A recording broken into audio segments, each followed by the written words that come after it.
All right, 97.7 Outlaw Radio FM listeners, you already know what time it is, and right here, right now, we actually got a legendary DJ live on the air. We got the one and only, we got DJ Shotgun, co-founder of the Crate Bullies, right here live on the line, man. How are you doing this evening?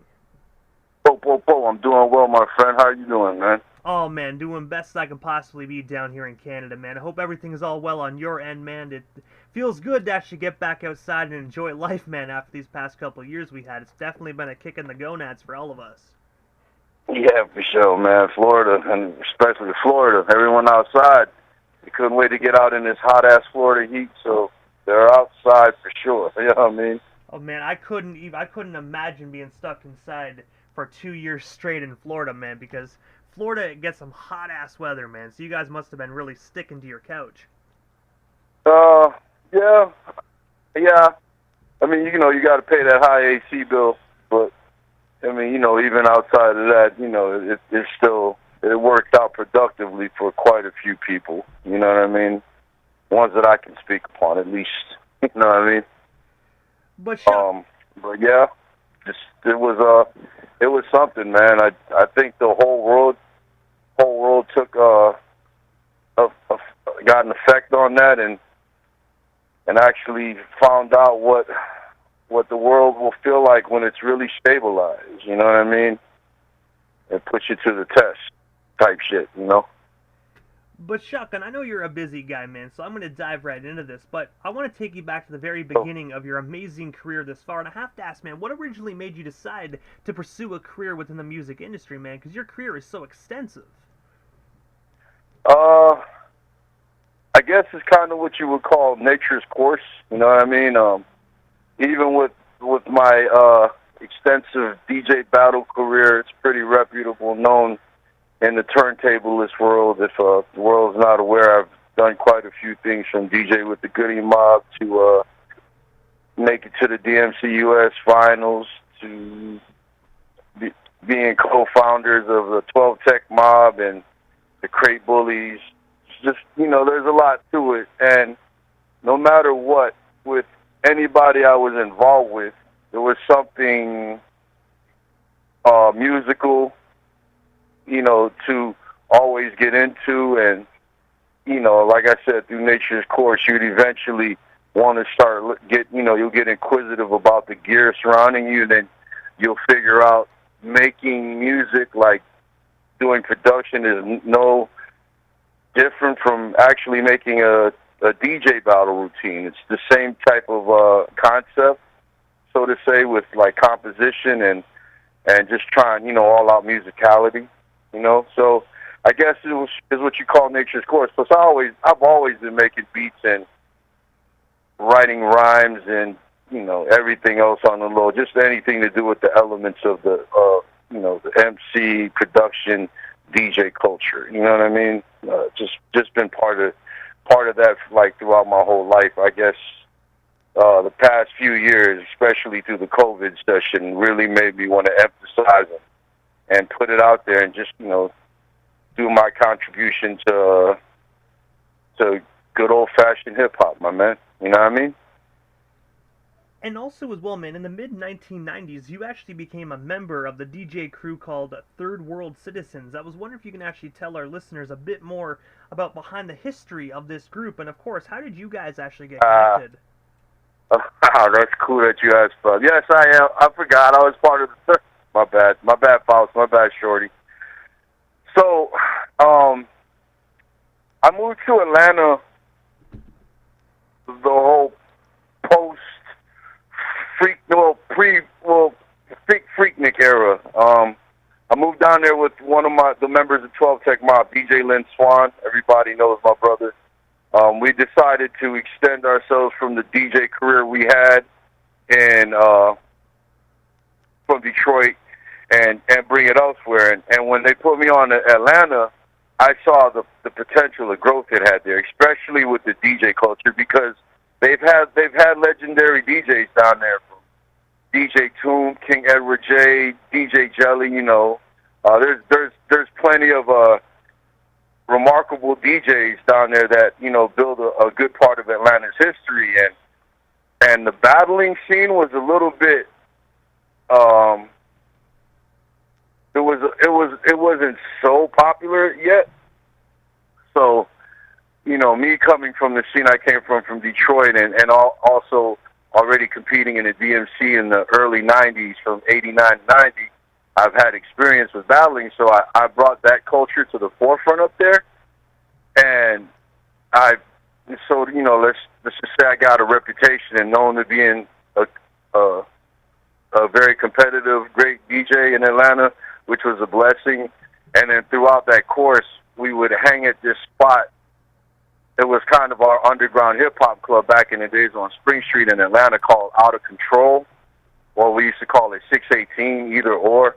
But every first Monday, they used to do a DJ battle there, and I kind of would win every one for like forever, for years, until Craze came along and took me down my years on end title. But yeah, throughout that, Faust and Shorty, I guess, just moved from DC to Atlanta.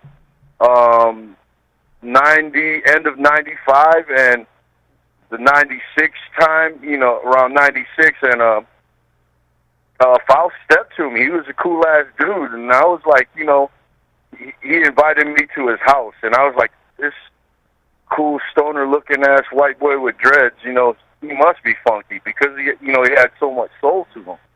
And I went to their crib. They lived in like North Druid Hills, Atlanta, like that whole little suburban area with apartments, and they had like turntables and vinyl. And Shorty, she was a drummer, a musician by nature. So yeah, we started building, and one thing led to another. And Faust was always talking to Dave Paul from Bomb Records, and he linked something up where he was like, well, listen, I'm going to get together a whole group of DJs in Atlanta and Miami, because Craze was part of the Third World Citizens as well.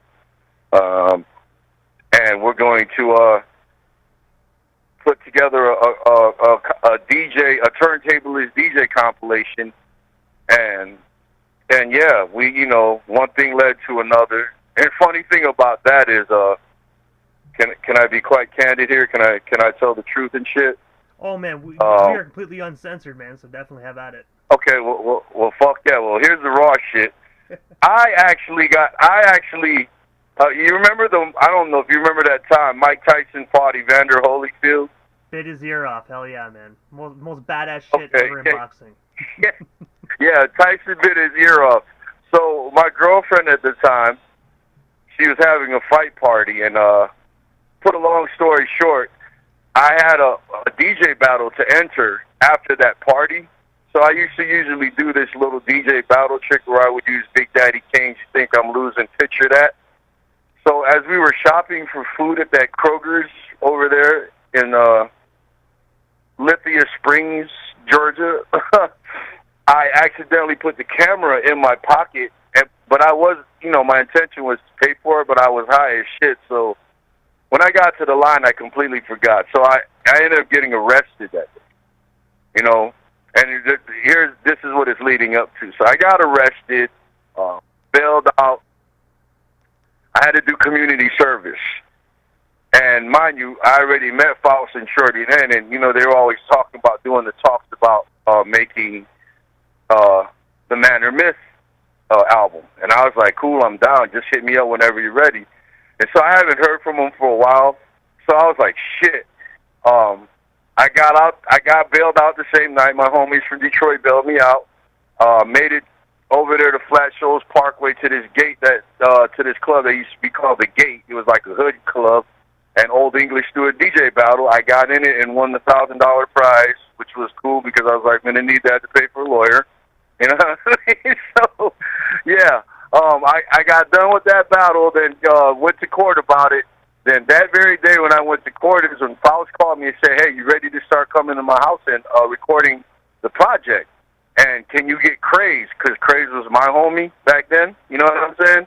And can you get him to get involved with it? I was like, he lives in Miami, but I'll call him, and I'm quite sure he'll be down because he was young and always eager to get into cool shit. And plus, he just liked to hang out with me, man. I got hella stories with Craze. DJ Craze, the best DJ in the world, a.k.a. him, that guy. You know what I'm saying? But, yeah, so I was actually doing like community service, painting firehouses, and then once I get done with my hours, I would shot right over from Douglasville, Georgia, to where Faust and Shorty lived, and I would actually go in and put in work on the project, which I want to say this, by the way, since we're on the air being real and shit, I contributed over 70% of that vinyl to that project, because that was Faust coming to my crib borrowing records from me, and I never got them back, but it's all good. That's my bro, so I never cared. But it made such a great project, you know, I was like, wow, I didn't know you could take all these records and really nitpick and find the illest parts of the record and you know, construct such a beautiful sounding turntablist album, because back then, not too many DJs were putting out. Everybody was more into the battling and whatnot, but they weren't really putting out product like that. You know what I mean? And Craze always had these dope little mini mixes, and he had hit me up, and he was like, "Yo, Shotgun, I got some, you know, I linked Faust and Craze up, and Faust, Shorty, and Craze, and they brought Craze up, and we involved him with the project, and we put his part on. We kind of glued it all together, and the shit came off a classic. To this day, it's a classic. You know, I still can't do half the scratches that I did on that project, but hey, man, you know what I'm saying? I was just blessed and glad and honored to be a part of that monumental project. You feel me, my brother? Because that shit still to this day speaks volumes for the DJ culture and to a lot of DJs that, you know, wonder about the origin of turntablism, because that was, you know, actually part of it. You know, it was, you know, in that branch. You know what I mean? Yeah, that's how we linked. We all got together in Atlanta. We had honorary members like King James and, you know, my protege, my brother. I know you know DJ Clever. Yeah, so yeah, we just started doing shows around town. We did the House of Blues at the time, had Africa Bambaataa was a big hip hop festival, and we got to rock with the Beat Junkies and you know, and even like back then, the whole 95, 96 era, the golden era of turntablism. Not too many DJs were doing team routines, and yeah, we were on that kind of vibe back then, even, you know, all vinyl type shit and grinding our asses off. And my brother T-Rock, DJ T-Rock, was a very big part of that movement as well. You know what I mean? So yeah, man, it's just, you know, it was a good time, and we were the DJs that in Atlanta that stood out. So since we all kind of stood out with our skills, we decided to kind of put it together. You know what I mean? And with the network we had of DJs that we knew, it was kind of, you know, meant to be, because, you know, like I said, the project speaks volumes to this day even. If you guys listening to this interview want to go check it out, DJ Faust, Man or Myth, it's on Bomb Record compilations. Big ups to Dave Paul and all that he's done for the turntablist DJ community as well. Yeah, go check it out. It's still out there. Google that shit. It might be on like Bandcamp or something. Who knows? You know, I'm not ever seeing royalties off it, so I don't give a fuck. I just got my share of the vinyls, and I keep them like hidden in my collection. You know what I'm saying, Immortal? But also, man, one project that I really like that you guys actually put out, and I think this one might bring you back, man, where the Third World Citizens actually released a 90-minute cassette tape titled True School Thursdays live on WRAS 88.5 FM. From what you can actually recall from this project, I was wondering if you could actually tell us a bit more about this radio tape, and of course, can you tell us a little bit more about this tape? Because I gotta say, man, what you guys did with those mixes, were just absolutely phenomenal. Oh, so you got to hear them shits, right? I got to hear a little bit of it. Yeah, there was some. I literally had a buddy that had the tape back in the day, but only it was like. Oh, nice. You know how back in the day sometimes a tape would snap, so. And then you can only listen to the first part that you could actually rewind. You can only listen to that first 20 minutes of it because the tape snapped. Oh, for sure. They didn't know about those problems trying to take that shit together with some some delicate Scotch tape. But yeah, big up to Randall Moore. Matter of fact, he's working with me on my current project right now. At WREK. Yeah, he was so Randall Moore and Talib Shabazz were more like the Bobbito and Stretch of Atlanta at the time. They were giving outlets to all the, underground artists and DJs that had, real skills, true skills, and that cared about the culture. They were always giving us an outlet. So, yeah, they hit us up, and it was like, yeah, come to the station, and y'all put together some shit and just rock. You know what I mean? And King James got on there and did beat juggling. I got on there and did some beat juggling. And, we were just doing a bunch of DJ shit, like busting out routines and then like doing some funky mixing and cutting. And yeah, it was all freestyle vibes, But I still look for that tape to this day. I really do. I hit Randall. I even asked Randall about it, and he was like, he has to dig into the archives and find it some way, somehow, but he knows he has it. And when he does, I'll put it on digital media and send it to you. But, yeah, that was a good time. You brought me through a whole clouded, blurry memory of my time in life, because we stayed high, my brother. But yeah, we worked hard for the Atlanta DJ culture. We wanted to show, just like how Andre 3000 with the turntablism, the South had something to say, and I think with us being able to come with the projects like we did, Man or Myth, and the radio mix shows, and those actually went out and out into the world and got heard. They got listened to by people that really were tuned into that at the time, or even nowadays, like how you bring it up. There are people that bring up Man or Myth and everything else that we've done.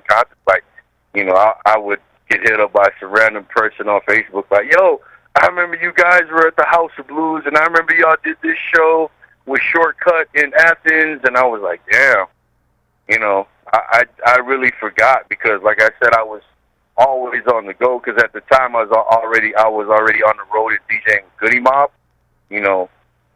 so that kind of had me busy a lot, you know what I mean? So yeah, I mean, big ups, third world citizens, man, that's family, you know what I'm saying?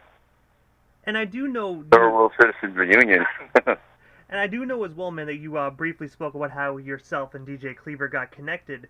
So I'm going to jump right to this one, man. In the year 2001, yourself and DJ Cleaver actually released the vinyl LP titled Dirty South Breaks on the one and only Ammo Records. I was wondering if you can actually tell our listeners a story behind that collaborative project story. And of course, how did you guys actually land that deal with Ammo? So A-Track is the homie. So I got to bring you back to, when DJ crews were forming. So all you had was the Scratch Pickles and the Beat Junkies and, not too many East Coast crews. But Craze being Craze and Infamous being the businessman he was, they branched out to all of us. Let me get it right, Immortal Boy. He calls me back and say, why did he keep butchering my name? It's Clever. DJ Clever, he's the two-time U.S. champion. Yeah, that was my protege. I raised him, bro. He was like my little brother through the game. Like he took advice to all the battling knowledge I gave him, and he adapted the battle heart I had, and we practiced and grind, and he took down titles and championships. But to build on the Dirty South breaks, we have two battle records. And when I talk about Dirty South Breaks, I will always say I'm proud of that project, because it's probably one of the most historic DJ battle records ever used by DJs in battle routines.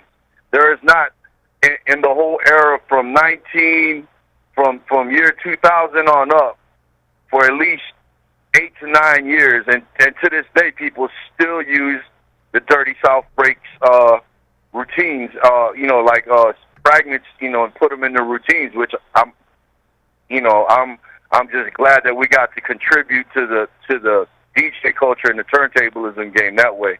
But how that came about was, you know, A-Track Craze, Develop, J-Smoke, Spectacular, you know, all these great turntablists, Infamous, Clever, myself. I was an unofficial member, but official member of the Allies. You know, they were the Allies. They became the world's greatest DJ battle crew at one point. Just a crew of champions. Craze put out a break record with A-Track first, Bully Breaks. And then it was on Audio Research's sub-label, Ammo Records, which was A-Track and his brother, which is, you know, now Chromeo, you know, homie on Chromeo. Yeah, so they put out, they started putting out battle records, and at the time, Clev and I, even with Clev winning his U.S. titles and his, being runner-up in the World Finals, it got to a point where we had, come with something different, so we decided to start making product. And at the time, my father, rest my father's soul, bought me an MPC and some gear to record with, and it was like, the summer of '99. I told Clev, come on down to the, by then I already moved to Jacksonville, Florida. I moved from Atlanta to Jacksonville, Florida, and I set up a little, I don't know what you want to call a lab or whatever that shit was in my dining room. Bunch of records, turntables, MPC 2000, and a Roland 404 recorder back then. I don't know if you remember those when they started coming with digital recorders, but no, the R8 recorder or whatever you call that. And we decided to sample and put some stuff together for Triz, and we put it together at my house, like literally the whole product, and we send it off to him. Like you didn't have access to internet, or you couldn't email them products, so we had to mail them the CD. After it took us about 2 weeks to make it, 2-3 weeks. Mailed it to him, then we were waiting for like the results. Like we were waiting for the disc to get to Canada. And when Triz got it, he was flipping. He was like, "Yo, this shit is fucking insane." Then he gave us advice on how to do the looping proper, like putting the loop parts on 133.3 rotation, so when it just loops like a perfect circle, that's for you producer heads or DJs that want to make battle records. That's the perfect tempo, just to give you that advice.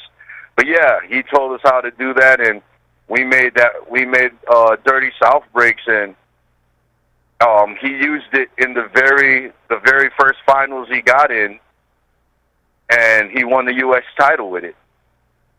And he branded it right then and there. You know what I'm saying? Which was insane because, like I said, all the best DJs in the world, from I Emerge used it and won a world title with it. Precision won U.S. titles with it. Chris Carnes was formerly known as DJ Vajra. He won titles with it. Kiko. All these great turntablists that have used that record have, it helped them get to the W. You know what I mean? I think that's cool as shit, So, yeah, we can always say we gave back to the turntablist DJ battle culture through great product like that. Because to this day, that record is untouched. And we're actually thinking about making a 45 version of it, since the whole portablist thing is like the scene now. But we got to, I got to get with A-Track, and, obviously A-Track is the god now, so, you know what I mean? So, yeah, that's how that happened. And then, like, a couple years later, we made, like, a year later, we made Get Crunk Breaks, which was also used by a lot of the great turntablists in the game. Yeah, so look up both of them. Matter of fact, look up all the Ammo records. My homeboy Infamous has Monkey Breaks. Craze has Bully Breaks 1, Bully Breaks 2, A-Track Gangster Breaks. We have Dirty South Breaks, Get Crunk Breaks. Yeah, Cats got mad product on through that, and I will, big ups to A-Track. He took care of us, even when the independent record label thing was, coming to a forefront. A-Track was always business. Him and his brother were always very business minded, and he always showed us love. We made pretty good, checks off that for one good period of our time. You know what I mean? Big ups, big ups to our Montreal brother, Trizzy, Rasputin. You know what I mean? And I know when you mentioned this actually earlier on in the interview, man, I had it in my question list, so I really want to touch more base on it. But in the year 1999, you were a finalist for the United States DMC Championship. I was wondering if you can actually tell our listeners a bit more about that eventful night. And of course, do you actually still compete within the DMC today? Yeah, two-part question. I'll give you a pretty decent answer on that. The 1999 U.S. Finals was like, at the time I was touring with Goody Mob, and it kind of was coming to a halt because they were going into the recording stage of the third album, World Party. And it was kind of ill. 98, I was on the road with Goody Mob. Some unfortunate things happened. My mother passed away in the Philippines while she was there visiting her family with my dad, and it kind of fucked me up and shit. You know what I'm saying? But my cousin lived in L.A. at the time. Well, Southern Cali, and that was my first cousin through my mother's side. I met some people, some mutual friends through him, and I ended up staying out in Cali that whole year.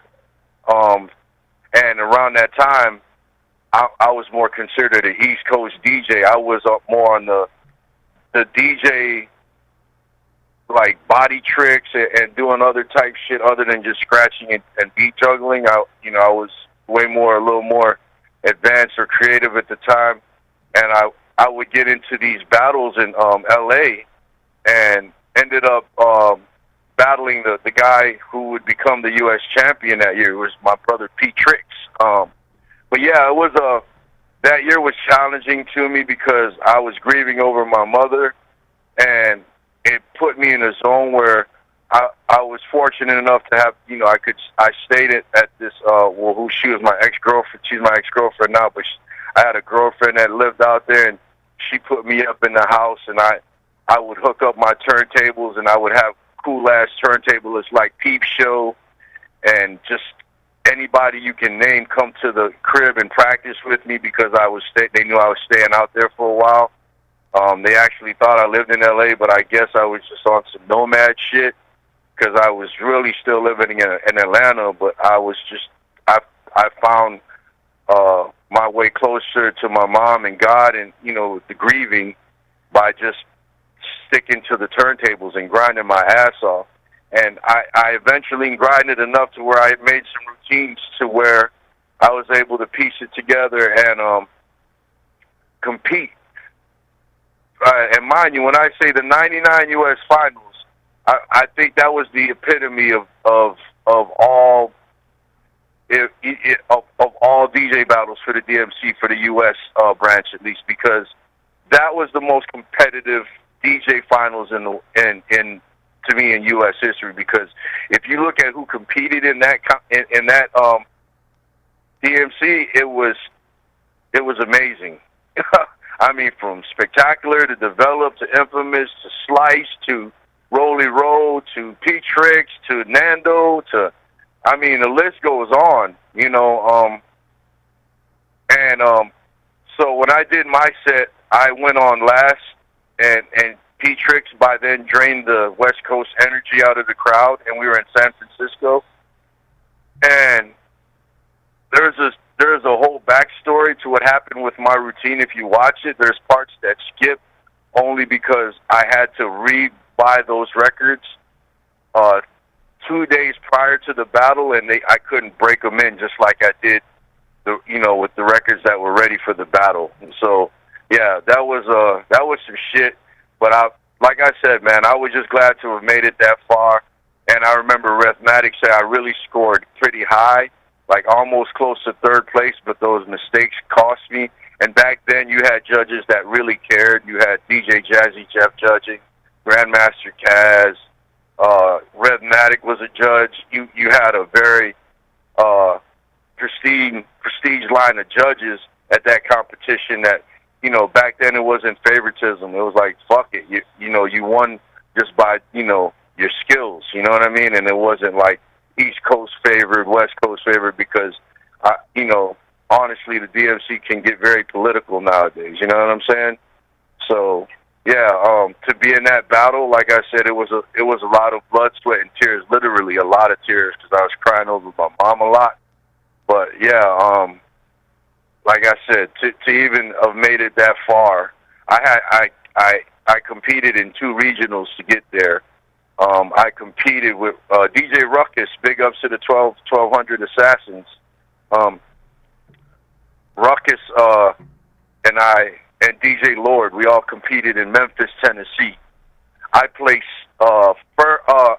second to Ruckus only because Ruckus just had it that day on some real shit, and then my girlfriend hooked it up to where she booked some flights for us to go to the Houston regional, and I competed in Houston and won that one, hands down. You know what I'm saying?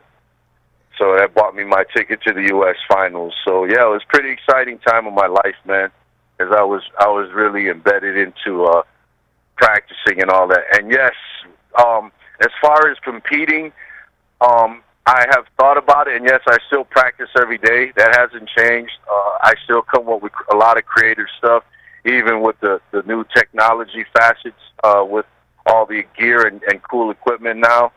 I've kept up with it. My son, even, he practices sometimes with me, and, you know, he's adapted a lot of skills as well coming up. He's 19. But as far as for me, battling, yeah, I still think about battling here and there. I still want to compete, but if I battle, I would rather do it live, because I'm not really big on this online competing shit, because I just don't feel good without a crowd in front of me to perform for. You know what I mean? Because at the end of the day, that crowd energy is what brings out the best of it, the best or worst of any DJ. You know what I'm saying? Battling on stage. That's that whole, you know, that's the whole concept, and, you know, to that part, you know, the whole aspect of having a crowd is kind of what drives me to want to battle. So I'll just let's just say I'm still in the shadows working on things, and I guess if the time comes right, I'll step up to the plate. You know what I mean? And see where I stand at that point. But yeah, I always think of competing, because the thing about the DJ battling heart about myself is, you know, I respect today's turntablists, tons of them, but a lot of it to me is a kind of watered down and regurgitated shit of what my generation and past generations have done before, but you're able to clean it up more with technology, and I'm not really big on pushing buttons like that unless it's doing something extra creative, but I don't know. It's what it is. But yes, I do want to compete again, but I do a lot of judging at the Tampa regional DMCs. I've done that for the past 4 or 5 years, but since COVID, they've shut that, you know, live battling down. So, like I said, I've judged quite a few of them in Tampa and performed there as well at the Crowbar at Old Dirty Sundays. That's the event that they have in Tampa, Florida.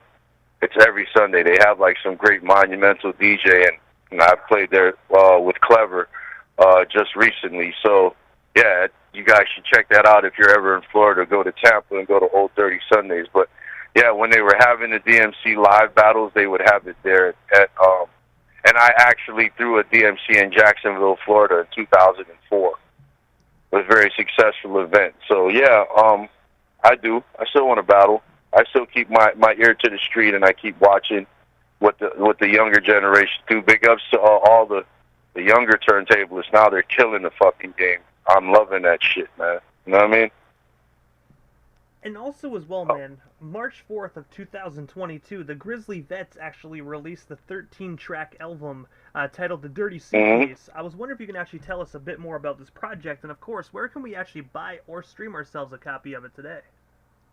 You can stream it everywhere. It's on every streaming platform, from Apple Music to Spotify to Tidal, Amazon. Everyone has it. Just type in The Grizzly Vets, and I'll explain to you what the Grizzly Vets. The Grizzly Vets is a production company, which consists of myself and my partner Amboy Slum. And the artists that are on that project are from here, are from Jacksonville, Florida. We have such a unique group of artists down here in Jacksonville. Jacksonville, period, has very talented artists that are unseen, because obviously this is not an industrial music industry city like that. Sorry about that, but yeah, it's not big on the music forefront. So the cats that are making it out of Jacksonville actually have to leave the city. But for me, it's all homegrown. Like, if you look up the history of Jacksonville's hip-hop artists like Asimov, rest in peace to my brother Peyton Locke, and Willie Evans Jr. was involved. If you guys are familiar with the underground hip-hop scene down in Florida, Asimov was a four-man group, and I was a DJ of that group as well.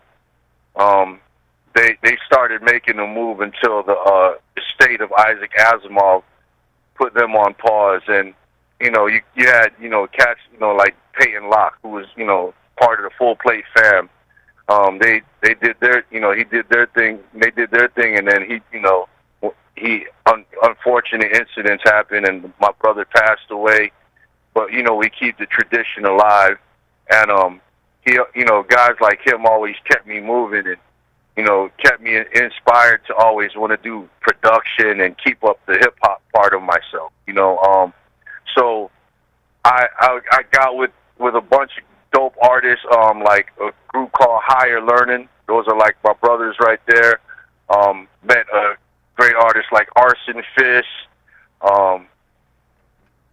Name it. My big homie Wax. They just dropped the project. He just dropped the project with my brother Tough Chunky. Yeah, it's so many dope artists and so much dope talent that I had. That what we wanted to do was compile it on one project.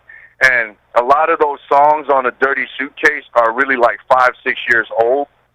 It's it just got rehashed and remixed, and we did a couple vocals and did some scratches over, and it kind of gave it a nuance. But even to this day, if I would have never told you it was 5 or 6 years old, you might have never known. You know what I'm saying? You hear the project and you're like, damn, this shit is dope.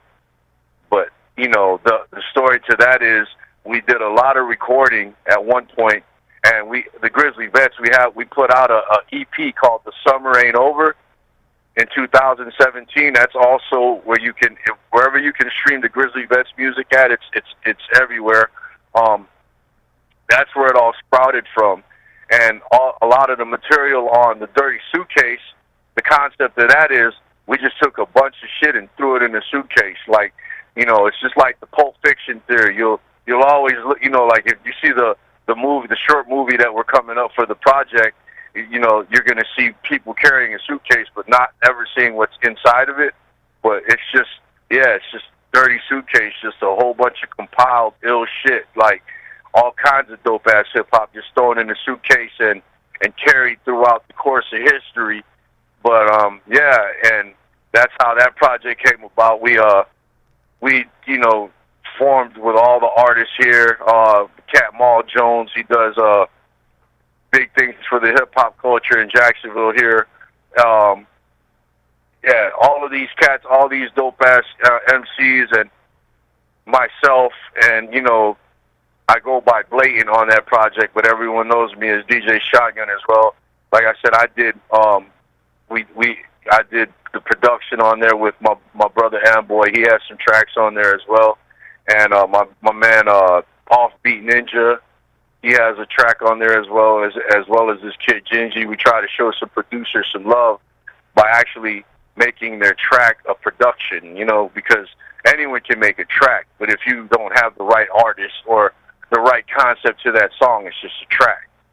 So, like I said, we're a production company, so I was like, well, let me P. Diddy this, and let me get this artist and put him on this beat, and we'll do this scratch, you know, I'll put these scratches to it, and we'll compile it together and we'll compose it and make a dope-ass song out of it. And yeah, like, if you listen to that project, The Dirty Suitcase, you know, with the updated skits and whatnot, and the updated mixing and mastering, it just really sounds like we recorded it last week, you know what I'm saying? But on some boom bap shit. Like, it's really dope-ass hip-hop, and that's, you know, like I said, I'll always find a way to contribute to the game, you know what I'm saying? Whether I'm making some dope-ass hip-hop, some techno, some house, some way I'm going to produce something good, because I've just really been a lot into the music production lately. And yeah, that's it for that. Like, yeah, if you guys want to stream it, go everywhere. Spotify, Amazon, Apple Music, Tidal, any major streaming company, and just type in The Grizzly Vets, Dirty Suitcase, and, you know, even The Summer Ain't Over. And like I said, you got the artist that I'm affiliated with out here, Tough Junkie, who produces, he's got some of the sickest beats ever. He just put out a project with one of the artists on The Dirty Suitcase, my big brother Wax. Shit's just tough, man. Higher Learning, they got their project. Steam Mechanics, Steam Mechanics and Higher Learning are like the two. They're both two separate duo MC crews, but Higher Learning's got their projects. Steam Mechanics got theirs. They had, you know, like I said, once again, Peyton Locke, my brother, was a piece of that. Rest in peace to him. I combined both of them, and we have a mix CD coming out off of the producer Drug Beats. We made a mixtape with that guy Drug Beats. He's got, you know, vernacular beats, so we wanted to give like dope producers like him some shine, and I got these cats just doing some barbarian type shit on the beats, and I want people, you know, that's gonna be dropping soon. It's gonna be like a short mini mix, so y'all be looking out for that. The Higher Mechanics project, you know what I'm saying? So that's what we're calling it, because that's the combination of Higher Learning and Steam Mechanics, you know what I mean? I did the cuts, and I, you know, recorded the vocals and rearranged it all on that dope ass producer Drug Beats. He was the producer of choice at the time, because we're big fans of that guy's beats. So yeah, you guys be looking out for that mix CD, and then we got a real full live Higher Mechanics coming out with Grizzly Vets production on it. And yeah, man, it's just, you know, we're gonna keep it moving. Just look out for everybody, all the artists that I just mentioned. Type it in iTunes or whatever you stream on, and they'll have their music on there as well, man. If you know, can just, you know, go out there and support. You know what I mean? Because that's what it's about. We're trying to branch out outside of the local environment here in Jacksonville, because Jacksonville is dope as fuck. And like I said, it's not really a big industry city like that with hip hop, and especially underground hip hop, because Jacksonville has every facet covered, from drill rap to R&B to straight commercial hip hop rap. But the underground hip hop rap has always been legend in this city from times on. You know, you got cats like the 69 Boys and 95 South, and so many more other great artists from the city that have built a great culture here. And I lived here since the end of '99, and I want to say it's just, you know, I'm thankful to God that I was put in such a place with a very rich culture of talented motherfuckers that, you know, that actually made me rethink my life over and find a whole new path for myself. So when you ask, you know, how I really got into more of the music part of it, Duval, Florida, Jacksonville, Florida is a big part of that shit because that shit made me focus and learn myself. You know what I'm saying? And my father just passed in December, so I'm really all in for it now. You know what I'm saying? Because I got a rep from my pops and, all the ancestors that watch over because they really know about this shit and they'll, you guys will see great product coming from us a lot more with the year, with the time to come. You know what I'm saying? And I gotta say, first and foremost, DJ Shotgun, this is the time in the interview, right quickly, before we part ways, that I always give a chance for the individual that slides into the radio station airwaves, just a chance to give, shout-outs to whomever they want to give shout-outs to, but most of all, man, your social media handles. That way our listeners can follow you and stay updated on the one and only DJ Shotgun, if they're not already doing so. Right. My Facebook is full. That's you could type in Julius Fausto. That's my government name. Fuck it. I'll let y'all know. But I really doubt you'll be able to get added because I'm always trying to find dead weight to delete. But if you do want to get at me, my Twitter handle and my Instagram handle are both the same, at the DJ Shotgun, THEE DJ Shotgun, as in the DJ Shotgun, because there is a lot of DJ Shotguns out here in the world now, but believe, and it's documented in history, I am the very first DJ Shotgun. I was the very first guy to ever carry that name as a culture DJ and turntablist, and proud to say a seasoned veteran DJ as well. Yeah, man. I've got a lot of things going on, but yeah, the best way to find me or maybe see some content on me, it's a private account, so I don't want to add no Bitcoin traders and fitness fucking motherfuckers on my shit. So I would say please just add yourself and just wait for me to confirm you. Sorry about my... Hey! Shut up! Like I said, the handle is at THEE DJ Shotgun. That's on Twitter. I'm not really busy on Twitter like that, but you can catch me on Instagram a little bit more. And yeah, Facebook. Just type in DJ Shotgun and see if you see my picture on there and shit. I'm the Minecraft blockheaded looking ass motherfucker. You know what I'm saying? I gotta say, first and foremost, Shotgun, it was definitely an honor, man, just to have the one and only, the legendary DJ Shotgun on the radio station airways this evening, man. Thank you so much for your time, and hopefully down the line we can make this happen again sometime soon. Oh yeah. I will definitely always keep you up to date with what new product I got coming out. You just, you let me know, what you got popping, and I'll always send you the latest and greatest of what we got going on. I'm currently in the works of compiling some stuff for Dirty Suitcase 2. I got a project with the individual members of Higher Learning, Steph Love and Alpha, and a project with Higher Learning together. We got Mad Mix CDs about to come out. We just got we want to give back. We want to give back to the culture in a skill set way. So, like I said, man, Jacksonville, Florida. Even though we're not on the map like that, but we're starting to get on the map like that in negative images. I want people to realize that the artist community here is very extensive, and I want people to pay attention because there are many great artists in this city, and I would love for people to hear what we got going on here. Don't sleep on Jacksonville, Florida, because like I said, I grew up in Detroit. I grew up in Atlanta for a good portion of my time. I spent a lot of my time here in Jacksonville, Florida, and I can honestly say, I've been around the world, but I have yet to see a lot of, people in the world talented as some of the cats that I know here in Jacksonville, Florida. There are so many great artists here. Like I said, Higher Learning, Steve Mechanics, Willie Evans Jr., Tough Junkie, Wax.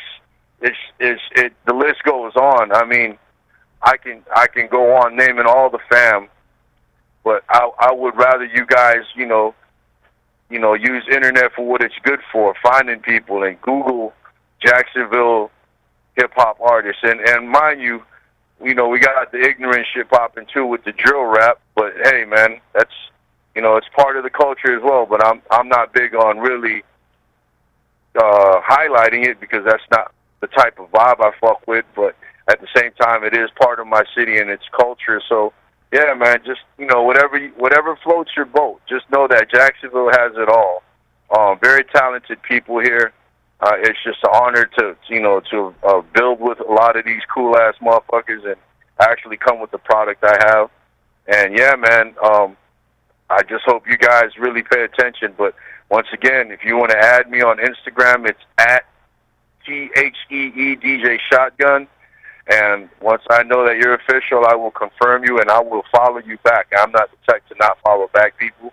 I just got to know that you're not on no shenanigans and shit. You know what I'm saying?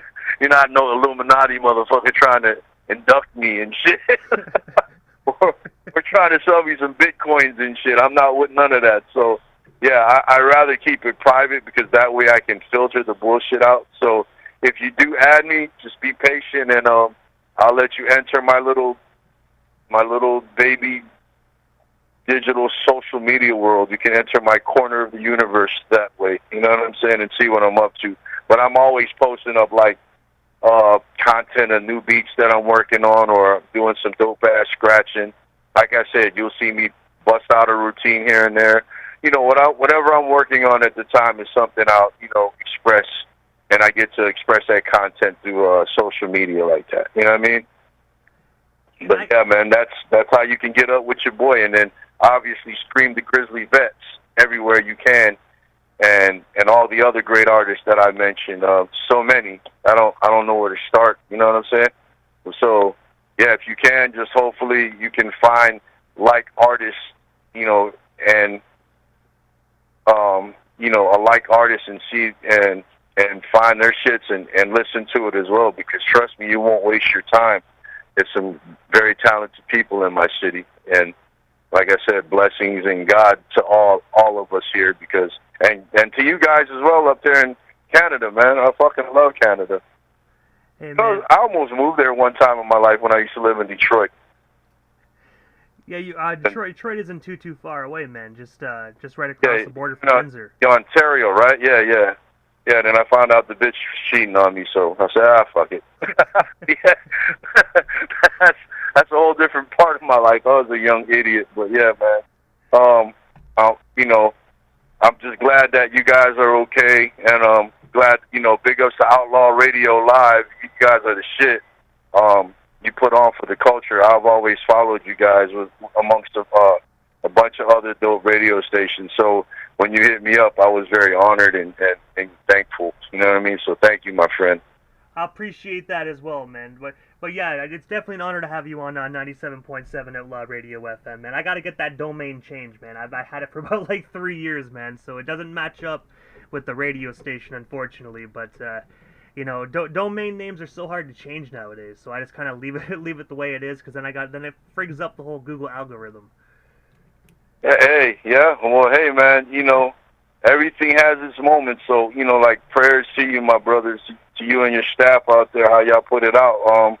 Yeah, just keep it moving, and you'll always have my support and the support of the artists that I deal with here as well. You know what I'm saying?